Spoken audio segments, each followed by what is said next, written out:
Assalamualaikum warahmatullahi wabarakatuh.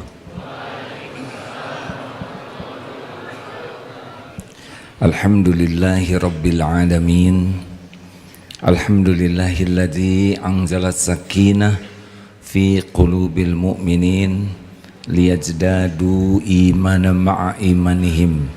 Allahumma salli ala sayyidina Muhammad wa ala alihi wa ashabihi ajma'in. Wahai Allah yang maha menatap, wahai yang maha menyaksikan segala-galanya, wahai yang maha mendengar, wahai yang maha tahu segala sesuatu, berkahilah pertemuan yang Engkau takdirkan ini ya Allah. Kami semua hamba-Mu tidak akan pernah bisa mengerti apapun kecuali Engkau yang memberi hidayah. Bukakan hati kami agar bisa mengenal-Mu ya Allah. Limpahi kami dengan ilmu yang membuat kami yakin padamu. Tuntun kami dengan ilmu yang manfaat, yang menjadikan sisa umur kami ini barokah. Ya Allah, lindungi pertemuan ini dari tipu daya setan, dari niat yang salah, dari ilmu yang tidak berkah, dari amal yang tidak Engkau terima. Lindungi dari perbuatan apapun yang Engkau tidak suka. Cegahlah ya Allah dari pertemuan ini apapun perbuatan yang tidak Engkau ridhoi. Rabbana taqabbal minna ya karim, innaka antas samiul alim. Amin ya rabbal alamin. Apakah Allah yang Maha Agung menyaksikan pertemuan ini? Yakin? Adakah sesaat saja Allah tidak menyaksikan? Apakah semua yang ada di langit dan bumi ini Allah tahu? Adakah yang bisa lari dari kekuasaan Allah? Apakah mungkin ada nikmat yang datang kepada kita tanpa izin Allah? Jawab, tidak mungkin. Apakah mungkin ada musibah yang bisa terjadi tanpa izin Allah? Tidak mungkin. Siapa yang menciptakan kita? Siapa yang mengurus diri kita setiap saat? Adakah sesuatu pada diri kita yang Allah tidak tahu? Allah tahu segalanya. Allah tahu pikiran kita. Allah tahu isi hati kita. Allah tahu masalah kita, keinginan kita. Allah tahu apa yang terbaik bagi kita. Siapa yang lebih tahu yang terbaik bagi kita? Kita atau Allah? Siapa yang lebih menyayangi kita di alam semesta ini? Mana yang lebih sayang ke diri kita, orang tua atau Allah? Siapa yang lebih sayang kepada kita, diri kita atau Allah? Kita kurang sayang kepada diri. Apa ciri kurang sayang? Maksiat. Karena kemaksiatan itulah yang membuat kita jadi celaka. Baik hadirin, karena kajian kita kajian tauhid, berikut ini akan dibacakan hadis yang panjang, hadis qudsi riwayat Imam Muslim nomor 2577. Panjang. Saya akan coba bacakan sebisanya, semampunya, sesampainya. Ini hadis qudsi, ya ibadi, wahai hambaku, wahai hamba-hambaku, inni haramtu zulma, sesungguhnya aku mengharamkan zolim ala nafsi, kepada diriku, atas diriku, atas diriku. Waj'altuhu bainakum muharraman fala tazalamu, dan aku haramkan kezaliman di antara kalian, maka janganlah kalian saling menzolimi. Ini yang pertama. Allah subhanahu wa ta'ala pencipta penguasa alam semesta ini mengharamkan kepada diri Allah sendiri, atas diri Allah, perbuatan zolim. Artinya Allah maha adil, apapun yang Allah lakukan tidak ada merugikan siapapun. Jadi semuanya pada tempatnya. Adil itu menempatkan sesuatu pada tempatnya. Selawannya dari adil adalah zolim. Jadi apapun yang Allah takdirkan pasti adil. Tidak ada kezoliman. Kalau orang celaka, orang masuk neraka, itu mesti adalah kezoliman dirinya sendiri. Dan Allah mengharamkan umatnya kita ini berbuat zolim. Kepada siapapun tidak boleh zolim. Kepada pohon, hewan tidak boleh zolim. Kepada diri sendiri tidak boleh zolim. Apalagi kepada orang tua, guru-guru, tidak ada kezoliman. Semuanya harus menjaga diri dari perbuatan haram, yaitu zolim. Tapi kezoliman yang paling besar adalah apa? Syirik. Inna syirka ladzulmun azim. Menyekutukan Allah itu adalah kezoliman yang tidak ada tandingannya. Makanya musyrikin itu makhluk yang sangat zolim.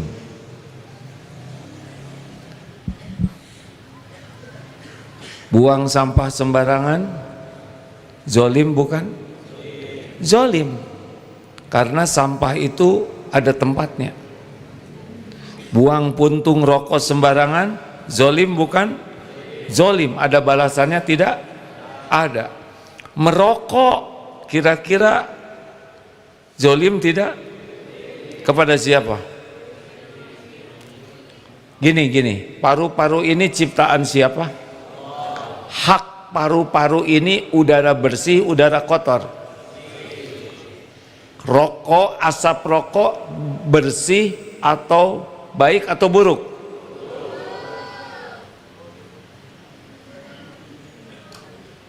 Ini nggak usah pakai emosi ya, semuanya pakai pikiran jernih.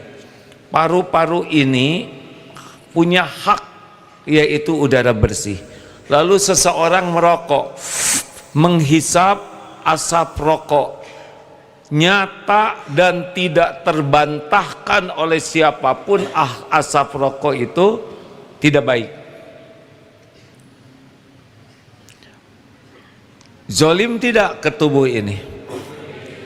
Zolim. Udah disedot, dikeluarkan.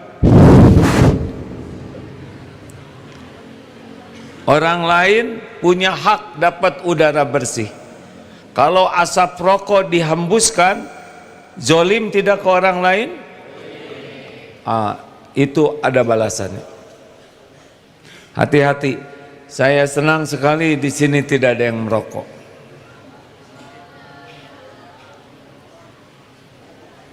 Berhentilah para perokok. Tubuh ini amanah Allah. Paru-paru ini amanah Allah.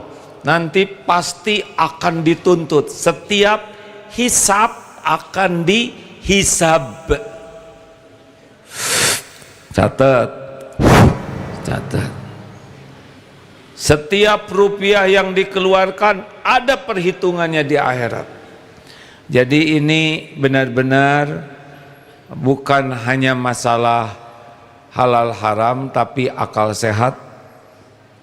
Kalau orang tauhidnya benar, dia tahu paru-paru ini ciptaan Allah, milik Allah, amanah Allah yang harus kita jaga, harus kita beri. Begadang, zolim atau tidak? Kenapa zolim? Tubuh punya hak untuk istirahat. Mager, tahu mager? Malas gerak, zolim atau tidak? Zolim. Tubuh ini punya hak untuk digerakkan, diolahragakan. Makanya orang-orang yang mager, lihat Allah akan memberikan teguran dengan beberapa hal. Makan kebanyakan, zolim atau tidak? Zolim. Tubuh ini memerlukan makanan tidak berlebihan. Makanya orang yang banyak makan berlebihan, lihat saja, Allah akan memberikan teguran. Tidak gosok gigi, zolim atau tidak? Zolim. Gigi ini punya hak. Ini gigi ini ciptaan Allah, amanah Allah, dititipkan oleh Allah supaya kita bisa menikmati hidup. Coba gigi jangan digosok selama 1 bulan. Apa yang Allah takdirkan?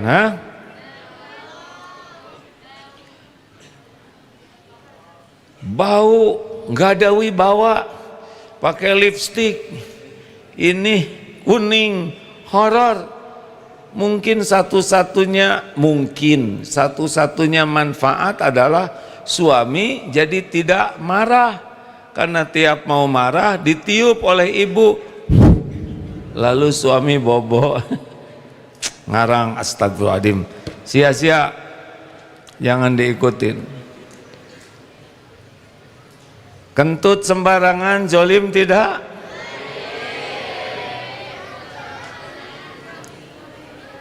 Harus minta maaf.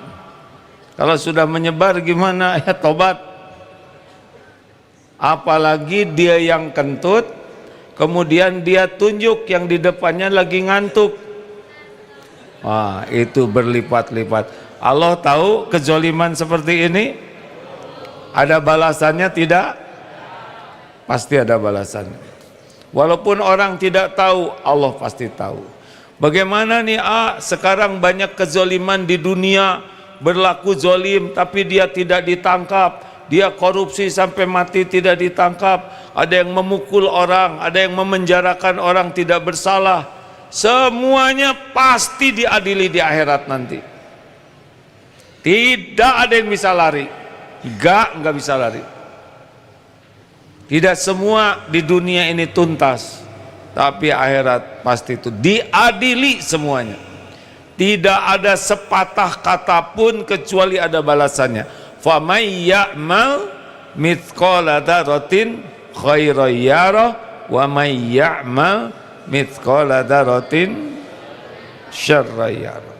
Sekecil apapun ada balasannya. Hati-hati. Tidak ada satupun yang tidak disaksikan Allah, tidak ada satupun yang tidak ada balasannya. Semua perbuatan akan kembali kepada dirinya. In ahsantum ahsantum li anfusikum wa in asatum falaha. Jika kamu berbuat baik, kebaikan itu untuk dirimu sendiri. Jika kamu berbuat jahat, siapa yang paling rugi? Dirinya sendiri. 2. Yang kedua, ya ibadi kullukum dhalun. Hai hamba-hambaku, kalian semua sesat, illa kecuali man hadaituhu, kecuali orang yang diberi hidayah. Fastahduni ahdikum, maka mintalah petunjuk kepadaku, niscaya aku beri petunjuk kepada kalian. Jadi kita ini kalau tidak diberi hidayah, udah sesat aja, kayak bingung, gak tahu apa-apa. Kayak ada di satu tempat yang kita tidak tahu apa-apa, ngaco saja. Kita bisa begini karena hidayah Allah. Apalagi ada nafsu, sedangkan nafsu itu la ammaratun bisu. Nafsu ini ngajaknya berbuat jahat aja. Ditambah lagi setan yang membisiki kita untuk melakukan keburukan. Kalau tidak diberi petunjuk Allah, dilindungi Allah, udah pasti sesat kita ini. Hadirin, bapak-bapak, ibu-ibu, adik-adik, kita berada di masjid ini cuma satu penyebabnya, pertolongan Allah. Kalau enggak, kita nggak akan kenal Islam. Sebagian besar manusia tidak kenal Allah, tidak kenal Rasulullah, tidak tahu syahadat, tidak tahu Quran. Alhamdulillah kita ditakdirkan diberi hidayah Islam. Tapi tidak semua umat Islam bisa sholat. Ada Islam tapi tidak sholat, tidak saum, karena dia tidak tahu, tidak belajar. Alhamdulillah kita diberikan ilmu oleh Allah. Tidak semua orang mau datang ke masjid, ke majelis ilmu. Susah datang ke sini, susah. Kecuali dengan hidayah taufik Allah. Maka mintalah kepada Allah. Minta hidayah. Allahumma inni as'alukal huda. Ya Allah, hamba mohon hidayah. Atau doa di antara dua salat, dua sujud, Rabbighfirli warhamni wajburni warfa'ni warzuqni wahdini. Minta supaya kita diberi hidayah. Ihdinas siratal mustaqim. Tuh, minta diberi petunjuk. Siratal ladzina an'amta alaihim, yaitu jalan orang-orang yang engkau beri nikmat kepadanya. Siapa saja? Nabiyyin, siddiqin, syuhada, solihin. Ini yang kita minta nih. Nabi tidak mungkin, tapi kalau kita ingin diberi nikmat, jadi orang yang benar, orang yang bisa syahid, syuhada, orang yang soleh. Apalagi, jadi bisakah kita memberi hidayah kepada orang lain? Tuh kan jawabannya nggak yakin. Bisakah kita memberi hidayah? Siapa yang bisa memberi hidayah? Apakah orang tua bisa memberi hidayah kepada anaknya? Kita bisa memberi hidayah kepada orang lain? Tidak. Cuma Allah yang kuasa memberi hidayah. Jadi gimana tugas kita? Satu, tugas kita adalah berusaha untuk menjadi contoh. Bagaimana seorang Islam? Dua, ud'u ila sabili rabbika bil hikmah. Seru orang ke jalan Allah dengan cara yang hikmah. Selebihnya doakan. Karena kita nggak bisa ngebulak-balik hati siapapun. Bagaimana ngebulak-balik hati? Tahu juga tidak hatinya di mana, bagaimana? Kan? Para suami, apakah suami bisa membulak-balik hati istrinya? Tidak bisa. Guru, nih sekolah Darut Tauhid, pesantren, apakah mungkin pesantren bisa menyolehkan santri-santrinya? Tidak. Tidak. Ini yang lagi ceramah nih, apakah bisa memberi hidayah? Tidak, sama sekali tidak. Tugas saya ya begini, belajar, kemudian berusaha mempraktekkan, lalu menyampaikan sebisa mungkin, seikhlas mungkin, kemudian doa, selebihnya tobat. Tidak bisa membulak-balik hati. Jadi kalau udah dakwah orang nggak nurut ya nggak usah marah-marah ya. Karena bukan kita yang bisa ngebulak-balik hati. Dan kalau belum nurut aja jangan berhenti dakwahnya. Karena dakwah itu ibadah. Yang membulak-balik hati adalah Allah. Orang tua nasehatin anak, anak nggak nurut-nurut, tetap saja perbaiki diri, tobat, ajak kepada kebaikan, doa yang banyak, karena yang membulak-balik hati adalah Allah. Wahai hamba-hambaku, kalian semua lapar kecuali orang yang aku beri makan, maka mintalah makanan padaku. Ut'imkum, maka aku beri makan kalian. Jadi aslinya kita tuh betul-betul nggak punya apa-apa. Setiap hari kita makan itu Allah yang ngasih. Kita jarang itu mikir Allah yang ngasih makan. Ya saya diberi makan ibu saya, itu teh Allah yang ngasih lewat ibu. Saya diberi makan oleh teman, Allah memberi makan lewat teman. Semua makanan milik Allah dan Allah yang memberi. Masih ingat cecak makanannya nyamuk. Nyamuk punya sayap, cecak tidak punya sayap. Pernah lihat cecak yang stres? Enggak tahu ya, kita bukan psikolog cecak. Cecak nempel di dinding, nyamuk di got. Allah takdirkan makanan cecak itu nyamuk. Tebak, mana yang hebat? Cecak nyari nyamuk, nyamuk ngedeketin cecak. Jawab. Kalau cecak nyari nyamuk gak akan nyampe. Loncat dikit aja jatuh dia. Didatangkan dari got terus ke sini. Emang ada gerak dikit ya supaya lentur ototnya. Tapi tidak seberapa dibanding dengan nyamuk mendekat. Sudah makan belum?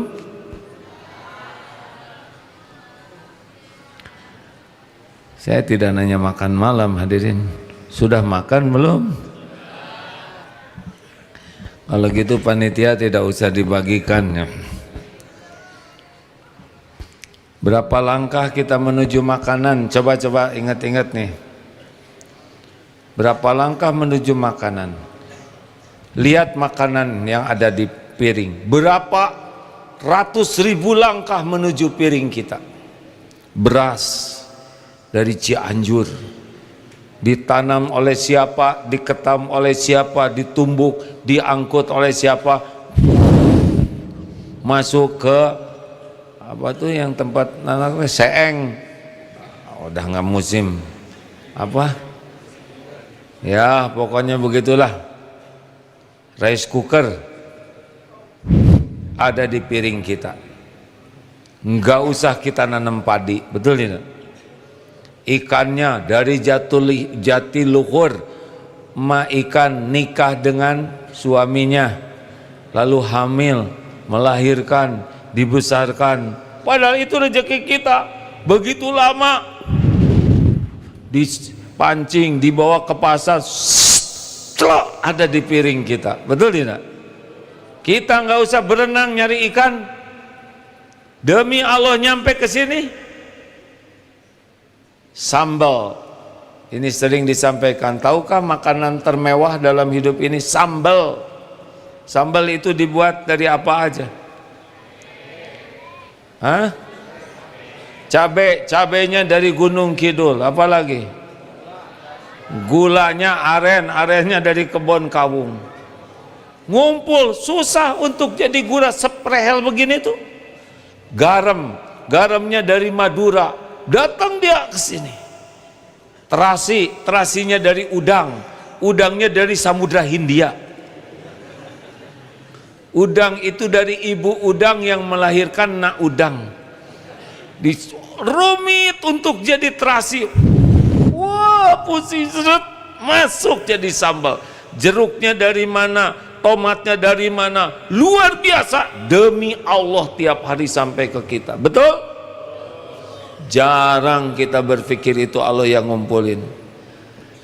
Kalau kita harus nyari makan sendiri nggak makan. Mau makan telur juga harus menikahkan ayam. Nunggu ayam hamil harus di USG. Rumit. Tiap hari kita makan. Ini yang sering disampaikan nih. Saya hidup sudah lama, 64 tahun. Nggak pernah sehari pun Allah lupa ngasih minum, nggak ada.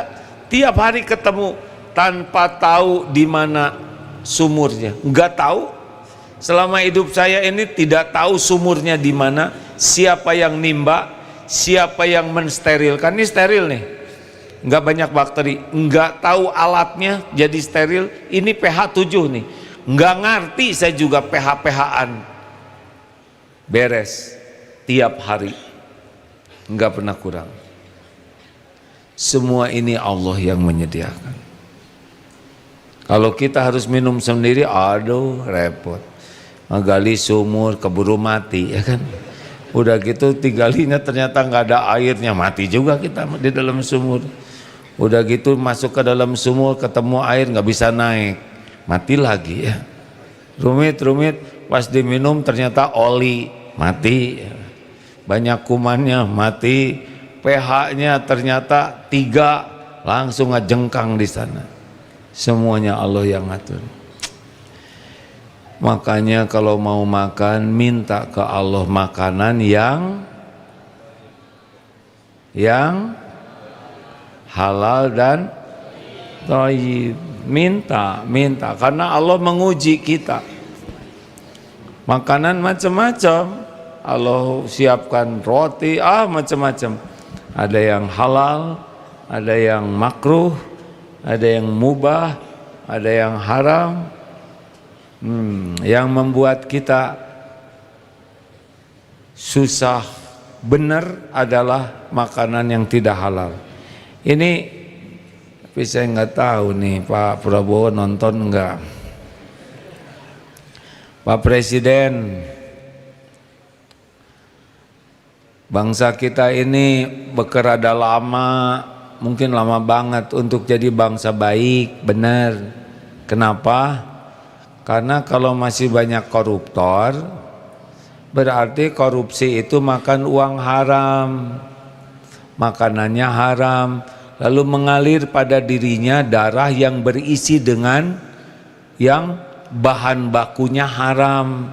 Kalau orang sudah makan dari harta haram, pikirannya gampang mikir haram, perbuatannya juga perbuatan haram. Kapan bisa mengurus pekerjaan di negeri ini jadi baik kalau haram semua pada dirinya? Pasti maunya tuh melakukan yang haram lagi. Makanya Pak Prabowo, Pak Presiden, carilah menteri-menteri yang jujur. Yang jujur yang bagaimana? Yang takut ke Allah. Kalau makanannya bersih, dia bisa berpikir jernih, bisa membereskan banyak urusan, ditolong oleh Allah. Tapi kalau koruptor, makanan enggak bisa beres, enggak akan beres. Tapi nggak tahu beliau nonton nggak, hadirin mungkin lagi sibuk ya. Udah didoain aja. Ya Pak Prabowo ya. Bukan ke ibu, ke Pak Presiden. Lanjut. Jadi kalau lapar minta ke siapa? Halal itu urusan akhirat, thayyib urusan dunia. Coba, pisang goreng halal atau haram? Main halal aja. Beli pisang goreng 500-an, bayar 1000, ngambil 5. Halal haram? Jadi bukan pisang gorengnya yang haram, tapi mencurinya yang membuat pisang itu jadi haram. Barang halal diperoleh dengan cara yang haram, jadi haram. Coba makan duren bagus tidak, thayyib tidak? Tergantung. Makan duren, ini duren saya tapi yang dimakan 1 karung. Nanti dudurenen namanya, bisa penyakitan. Mintalah ke Allah rezeki yang halal dan thayyib. Jadi jangan takut. Gimana nanti anak saya ya? Kalau saya sudah meninggal, ya ada rezekinya lah. Yang hidup di dunia kan bukan cuman kita. Nanti kalau pensiun bagaimana ya? Berarti pensiunan. Kalau suami saya meninggal gimana? Dikubur. Udah nggak usah ribet ya. Semuanya ada rezekinya. Sampai kapan? Sampai kapan? Sampai nanti meninggal. Wa ma min dabbatin fil ard illa Allahi rizquha. Surat Hud ayat 6 ya. Tidak ada satupun makhluk melata yang kecuali Allah yang memberikan rezeki. Ya ibadi kullukum ad. Wahai hamba-hambaku, kalian semua tidak punya pakaian. Jadi asalnya kita mah polos aja, kecuali orang yang aku beri pakaian. Jadi mintalah ke Allah, niscaya aksukum, aku akan memberikan kalian pakaian. Jadi kalau kita enggak punya pakaian, minta ke Allah, minta pakaian yang benar-benar jadi amal soleh. Hati-hati pakaian, jangan sampai pakaian yang jadi fitnah bagi kita, yang menutup aurat. Menutup aurat bukan hanya menutup saja, tapi ada aturan lainnya. Jangan ketat, jangan transparan, karena bagi kita berpakaian adalah ibadah. Niatnya harus karena Allah, dan juga yang dipakainya sesuai dengan tuntunan. Jadilah amal soleh. Minta ya, ibu, bu, mana ibu-ibu teh? Bu, kalau musim ganti seragam majelis taklim, minta ke siapa?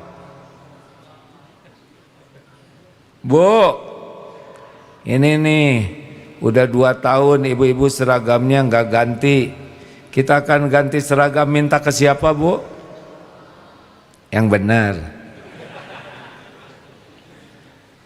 Minta ke suami, minta ke Allah dulu. Ya Allah, Engkau maha tahu, ini pengajian saya sudah lepet, ini kerudungnya juga ini 3 in 1. Kalau keluar jadi kerudung, kalau lagi makan jadi taplak meja, kalau mau tidur jadi sarung bantal. Tolong ya Allah, beri saya pakaian, semuanya hanya milikmu. Udah gitu baru berkata ke suami, Pak, kalau ada rezekinya tolong saya ingin punya seragam buat pengajian. Bapak jawab apa? Mana si bapak teh? Pak, santri nggak ngerti. Gimana Pak kalau istri minta kerudung? Gus, kemana Gus? Apa? Insya Allah. Melotot atau enggak Gus? Nggak usah ini apa tuh? Pak, saya udah nggak. Iya Bu, insya Allah. Gimana kalau nggak punya uang? Nggak ada masalah. Tinggal minta ke Allah yang sama, betul tidak? Ya Allah, Engkau sudah dengarkan. Gak usah ngomong kayak gitu, nggak sopan ya. Istri saya sudah doa kepadamu, minta, sekarang minta ke saya.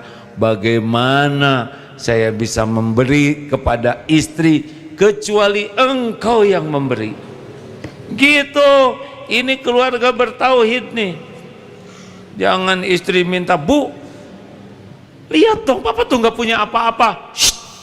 Allah yang punya segala-galanya. Tinggal bilang sama Allah. Misalkan Allah tetap nggak ngasih uangnya, jangan kecil hati. Nanti Allah akan ngasih jalan. Tiba-tiba ibu bilang begini, Pak, ternyata ini masih bagus deng, nggak usah jadi aja. Tinggal dibalikin tuh hati ibu, nggak pengen, beres kan? Nggak ada berantem-beranteman. Asal minta ke Allah dua-duanya, dikasih baik, tidak dikasih baik. Wah, cerah wajah si bapak. Yes ya. Jadi kalau nanti istri minta, bilangin aja, udah minta belum ke Allah, gitu Pak, nanti saya bantuin ya. Setuju? Sama, anak semua Allah yang punya. Tidak ada satupun penutup aurat kecuali Allah yang ngasih. Selanjutnya, wahai hamba-hambaku, ini agak panjang, sesungguhnya kalian berbuat dosa malam, siang dan malam, dan aku mengampuni dosa-dosa semuanya.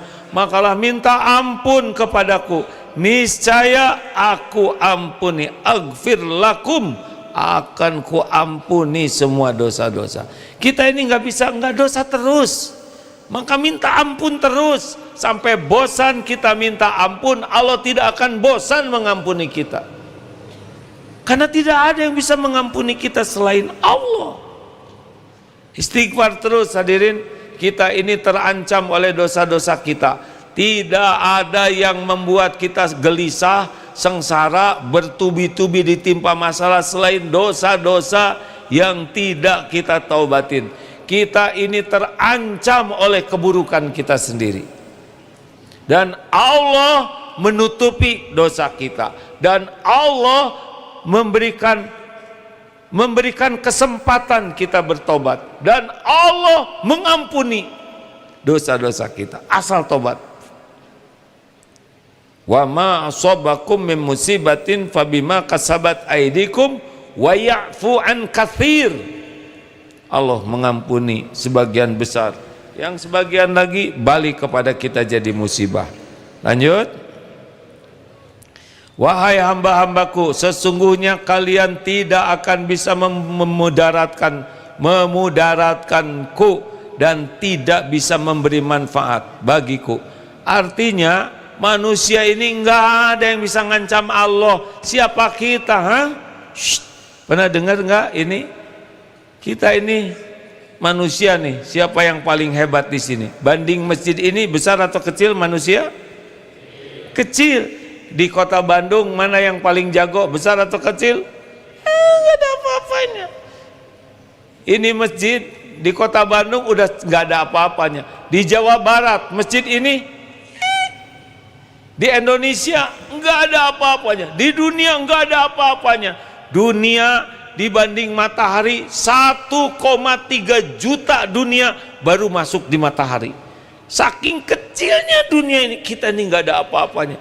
Matahari ini yang punya kita ini, di galaksi Bima Sakti ada banyak gugusan bintang-bintang dan gugusan yang ada dekat kita namanya Bima Sakti. Itu katanya sekitar 400 miliar seperti matahari yang besar-besar. Udah nggak ada apa-apanya. Dan yang disebut langit yang diketahui itu triliunan, ratusan triliun gugusan bintang-bintang, banyak sekali yang nggak kebayang. Dan itu satu langit. Langit ke satu ini ibaratnya satu cincin dilemparkan ke padang pasir yang begitu luas. Lah, langit satu yang begitu dahsyat itu kecil sekali dibanding langit kedua. Langit kedua kecil dibanding langit ketiga, sampai langit ketujuh. Dan Allahu Akbar, Allah di atas arsy menguasai segala-galanya. Mana manusia yang bisa ngerugiin Allah? Gak ada apa-apanya. Mana manusia yang bisa menguntungkan Allah? Gak ada. Nih lanjutannya, seandainya manusia yang pertama hingga yang terakhir, manusia dan jin, semuanya berhati paling takwa, tidak akan menambah sedikit pun kerajaan Allah. Jadi mau setakwa apapun gak ada apa-apanya bagi Allah. Semua ibadah kita untuk kita, bukan menguntungkan Allah. Jelas? Jelas tidak nih? Gak ada apa-apanya. Siapa kita? We are nothing. Where's that? Understand? Yes, I stand under you. Sia-sia, astagfirullahaladzim. Dan seandainya kalau memiliki hati yang paling durhaka, ini orang jahat, sejahat-jahatnya, tidak akan ngepek bagi kerajaan Allah. Nggak ada apa-apanya. Kita nggak ada apa-apanya. Kita mah tinggal dimusnahkan aja.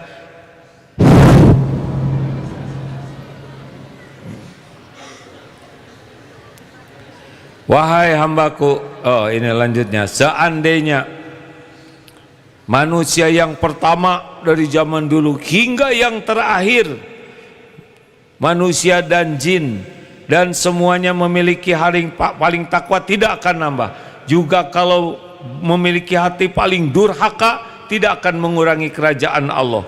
Dan seandainya semua berdiri di satu tempat lalu meminta kepadaku, kepada Allah, dan aku beri semua permintaan kalian, itu tidak akan mengurangi apa yang berada di sisi Allah, kecuali seperti jarum dicelupkan ke laut. Gak ada apa-apanya. Sekarang kita minta apa? Dikasih aja dunia berikut isinya. Dunia ini gak ada apa-apanya bagi Allah, kan? Jelas? Kalau kita dikasih juga kita yang sengsara. Coba kita kumpul di lapang mana gitu, ya Allah. Coba saya pengen tahu, mau minta berapa uang? Kalau yang realistis kan? Mau minta berapa sama Allah? 10 apa? 10.000, 10 M. M itu apa? Mobil. Masing-masing minta 10 miliar. Katakanlah orang Bandung, ya ini ngarang aja. Ya Allah, kasihanilah orang Bandung ini, pada susah. Sekarang jajan aja susah. Banyak tukang dagang yang memakan sendiri dagangannya karena nggak ada yang beli. Minta 10 miliar per orang. Berapa orang sih di Bandung ini? Ada berapa juta? Udahlah hitung sendiri. Diijabah. Nggak ada apa-apanya uang itu. Terkabul. Coba baik tidak? Semua orang Bandung jadi miliarder, bukan jutawan lagi. Apa yang terjadi, Pak? Bahagia? Uang datang tengah malam.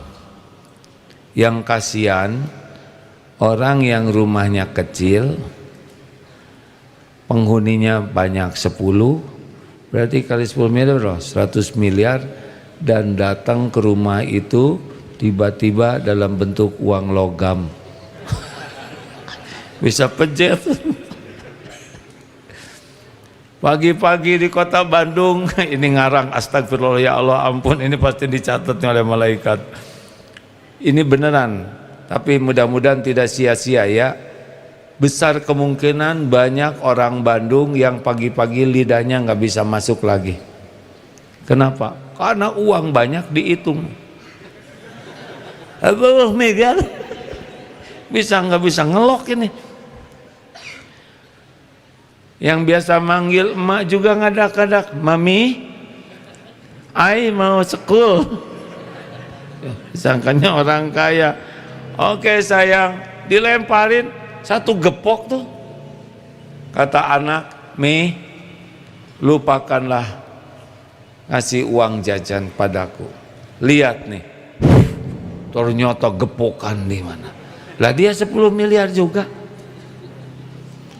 Ngumpul. Nyari ojek, mana ojek pada nggak ada. Bang, apa bang? Om, nggak mau disuruh emang. Ojek berhenti semua, angkot lagi ngitung uang. Bahkan connect tuh gitu aja. Ayo ke ledeng, ya seledeng-ledeng. Jalan, pom bensin tutup. Karena lagi ngitung uang. Banyak yang mogok motor-motor. Sampai ke sekolah. Bu guru, kenapa jam 10 belum ngajar? Tahu sendiri karena nasib jadi guru.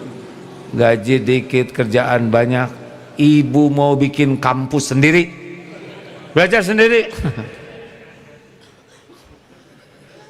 Bari capek Bu guru karena jalan ke sekolah ya. Mau jajan ke kantin, Bi, apa bibi, tante, ganti nama. Mau bikin kafe, diburusutkan aja, katel dibanting. Nyari tukang sayur, gak ada tukang sayur. Naon dagang sayur yang ditawar melulu. Ibu mah ke mall gak pernah nawar, ke saya ditawar, tidak ada sayur-sayuran. Tukang sayur nggak ada, semua nggak ada. Itu prajurit, siap prajurit, kita ada bapak wena perang jenderal aseges bunghar.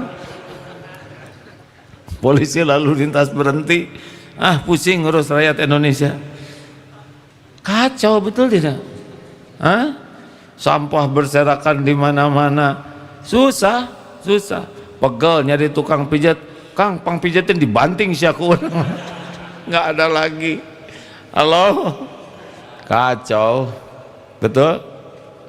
Makanya dibagi-bagi rezekinya oleh Allah beda-beda. Kalau semuanya kaya, kacau. Makanya yang mulia itu bukan orang kaya, tapi orang yang bertakwa, kasep ya. Begitulah. Pangkat juga dibagi-bagi. Coba kalau semua jadi gubernur, ya gubernur daerah mana? Pusing. Jadi biasa ajalah lihat dunia ya. Nah penutupnya ini nih. Jadi ya ibadi, wahai hambaku, sesungguhnya wahai hambaku, hamba-hambaku, Sesungguhnya yang aku perhitungkan hanyalah amal perbuatan kalian. Lalu aku catat, ini Allah yang menyatakan, untuk kalian. Kemudian aku sempurnakan balasan atasnya. Maka barang siapa yang menemukan kebaikan, hendaklah ia memuji Allah. Dan barang siapa yang menemukan selain itu, maka janganlah menyalahkan siapapun kecuali dirinya sendiri. Masya Allah. Jadi pasti semua ini berakhir, semua akan dihisab, diadili dengan seadil-adilnya. Kalau nanti didapati kita sholat, saum, sedekah, jihad dan berbagai kebaikan, harus muji Allah, karena kita bisa berbuat kebaikan apapun pasti dengan pertolongan Allah. Dan kalau kita dapati dosa-dosa kita, jangan nyalahkan siapapun, kecuali itu pilihan kita sendiri. Itu yang benar-benar terjadi di akhirat. Makanya hikmah dari hadis ini, satu, Allah itu maha adil. Tenang saja, kita nggak akan dijolimin.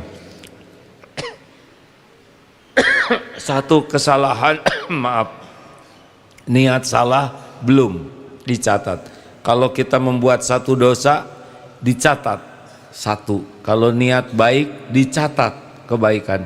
Dilakukan niat itu 10 sampai berlipat-lipat.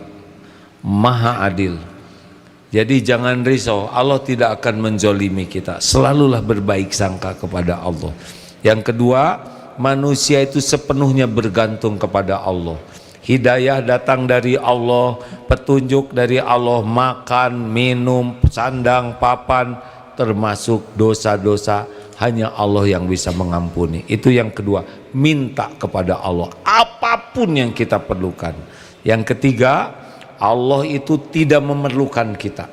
Semua amal yang kita lakukan tidak ada nambah apapun bagi Allah. Jadi jangan merasa seperti kita berjasa, gak ada apa-apanya. Gak ada. Allah tidak memerlukan. Allah cuma menciptakan kita, Allah menciptakan kita terus diurus. Allah tahu nih kita ini ngaco, sholat gak bener, jarang ngaji, pelit, banyak dosa, tapi diurus aja. Padahal gampang sekali memusnahkan kita ini, ya kan? Gampang. Kemarin aja dikirim virus COVID kecil-kecil. Banyak itu yang dipulangkan oleh Allah kepadanya, ya. Mudah, sangat mudah. Yang keempat, jadi yang ketiga, Allah tidak memerlukan kita, jadi kita harus sadar bahwa kitalah yang sangat memerlukan Allah. Yang keempat, Allah itu maha kaya, memiliki segala-galanya. Jangan takut tinggal minta kepada Allah. Dan Allah tidak berkurang apapun yang Dia miliki karena permintaan kita. Bagaimana? Ifajillah yahfazka, ifajillah tajidhu tujahak, idza sa'alta fas'alillah. Kalau mau minta, mintalah ke Allah. Wa idza sta'anta fasta'in billah wasta'in billah. Kalau mau minta tolong, minta tolong ke Allah. Karena cuman Allah satu-satunya pemilik, penguasa, penentu segala-galanya. Enggak ada yang lain. Selain Allah itu cuman makhluk yang digerakkan oleh Allah jadi jalan nikmat atau jalan musibah. Dan yang kelima, amal itulah milik kita sendiri, hasilnya akan kembali kepada kita, bukan kepada Allah. Oleh karena itu, kalau mendapat kebaikan, pujilah Allah yang memberi hidayah dan taufik. Kalau ada kepahitan, keburukan yang menimpa kita, maka jangan salahkan siapapun. Itu adalah perbuatan kita sendiri. Saya mohon ampun kepada Allah nih yang sedang mendengar. Semoga dengan kekuasaan Allah teman-teman bisa memahami lebih baik dari apa yang disampaikan. Karena yang membuat saudara bisa paham adalah Allah. Dan mudah-mudahan sepulang dari tempat ini, hati kita sudah semakin yakin kepada kemahakuasaan Allah, maha besar, sehingga kita tidak bersandar ke siapapun lagi. Penderitaan itu adalah berharap kepada yang tidak punya apa-apa. Manusia itu prinsipnya adalah tidak punya apa-apa.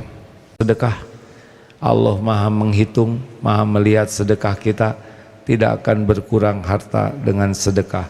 Mana qasat sadaqatun min mal. Halo, sambil baca Fatihah, ayat kursi. Padahal Ustaz, sama-sama ya, Al-Fatihah. A'udzu billahi minasy syaithanir rajim. Bismillahirrahmanirrahim. Alhamdulillahi rabbil alamin. Ar-Rahmanir Rahim. Maliki yaumiddin. Iyyaka na'budu wa iyyaka nasta'in. Ihdinas siratal mustaqim. صراط الذين أنعمت عليهم غير المغضوب عليهم ولا الضالين.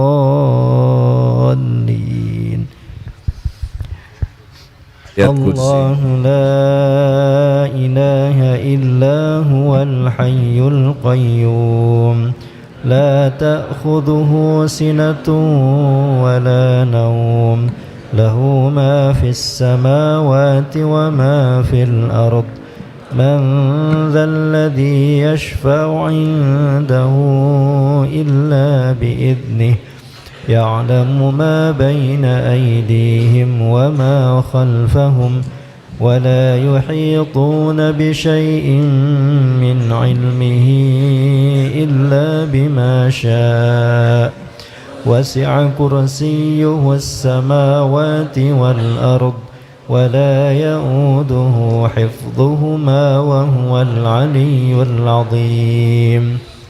بسم الله الرحمن الرحيم. قل هو الله أحد الله الصمد لم يلد ولم يولد ولم يكن له كفوا أحد.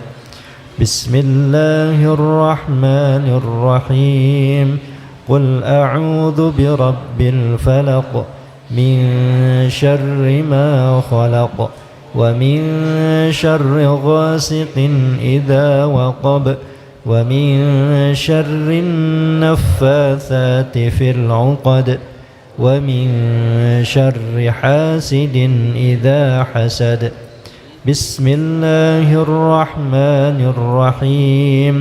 قل أعوذ برب الناس ملك الناس إله الناس من شر الوسواس الخناس الذي يوسوس في صدور الناس من الجنة والناس. اللهم صل على سيدنا محمد وعلى آله وأصحابه أجمعين. يا الله الحمد لله رب العالمين. اللهم إنا نسألك بأنك لك الحمد لا إله إلا أنت وحدك لا شريك لك يا منان بديع السماوات والأرض ya dzal jalali wal ikram. Duhai Allah yang maha agung, penguasa alam semesta yang maha mulia, tiada Tuhan selain Engkau yang menciptakan segala-gala yang ada. Segala-galanya adalah ciptaan-Mu ya Allah. Segala-galanya adalah milik-Mu. Segala-galanya takluk kepadamu. Apapun yang Engkau kehendaki pasti akan terjadi tanpa bisa dihalangi siapapun. Apapun yang tidak Engkau kehendaki tidak akan pernah terjadi walaupun diinginkan siapapun. Ya Allah, Allahumma anta rabbana ya karim. Hanya Engkaulah Tuhan kami ya Allah. Wahai Allah yang maha tahu siapa diri kami ini, ampuni semua dosa kami ya Allah. Jangan biarkan hidup kami bergelimang dosa seperti ini.